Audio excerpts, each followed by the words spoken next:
Welcome to our Full Color Wellness Wake Up Call, a space between our longer chats meant to give your week a little bump and remind you you're not alone in this.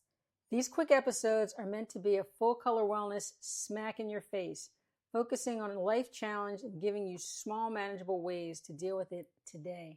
Let's dive in. Today, we're looking at grief and sadness in modern day life. Not the big loss kind, but that cumulative kind that comes from all those tiny moments of disappointment, loss, or change. The ones that we barely acknowledge, but they end up building up into this big ball that the depression kitty likes to come in and play with. Everything in the world today is so fast. It's such a fast-paced place. We're doing things, we're moving, we're working, and we tend to let things roll off of us because we want to keep that grind up. We feel like we have to accomplish all these things, and we just keep moving. And we don't take time to process the little things. And this includes emotions. Sadness is a low-level emotion. It's not a big emotion. It doesn't stop you in your tracks. Not like anger. Exactly. Yeah. It just doesn't feel right. But you keep going anyway. It's not always the big things that are a problem. It can be these little things that accumulate. They build up. And when you rush past these emotions, like sadness, for example, you're holding on to them. You haven't processed them. At some level, they're still in there, eating away at you, taking up space. And what you end up left with is this feeling overwhelmed, emotionally, physically overwhelmed. And it just feels like this unidentifiable blob at this point. So you haven't taken any time to try and acknowledge the pieces of the blob, so you don't even really know what it is. It just feels bad overall. It's like death by 1,000 cuts. It's not the one small cut, it's the accumulation of the cuts. Yeah. I mean, they'll take you out for sure. I think when I try to put this through a traditional Chinese medicine point of view, a lot of what you're saying makes sense. So you're talking about this cumulative effect and all of these little moments that are kind of going unacknowledged. We experience energy throughout the day and throughout our lives. And each time we come across this grief and this sadness, and we don't have a way to energetically offload it, it builds up. And specifically, this emotion builds up in our lungs. And what do we feel when we're sad? We feel heavy in the chest. We feel like we can't take one of those big, beautiful, deep breaths.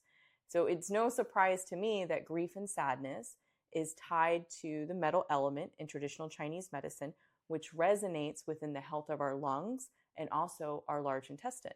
So people will know that this element is out of balance in their body when they're experiencing a tightness in the chest, when they have maybe constipation or even just sluggish digestion, even something like skin issues. These are all signs that you have this excess stagnant metal energy, and I see it all the time in my practice.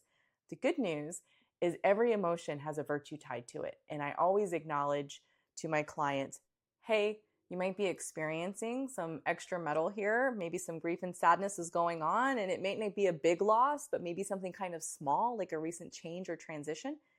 If you're having a hard time letting that go and working your way through it, you can lean into the virtue. And the virtue that counterbalances it is confidence and integrity and just sort of living through life with a sense of closeness to your own life values. It's really cool. So if the emotion's too much, you can lean into the virtue. Sounds good. Our full color takeaway today is this. Try to take a pause, acknowledge these little things that are happening. Don't let them build up. And what's a practical way to go about that?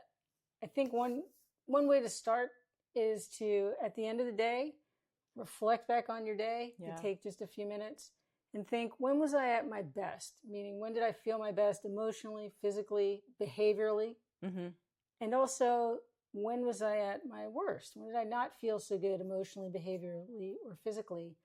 And just put some thought into it, process what was going on with you, and let it pass.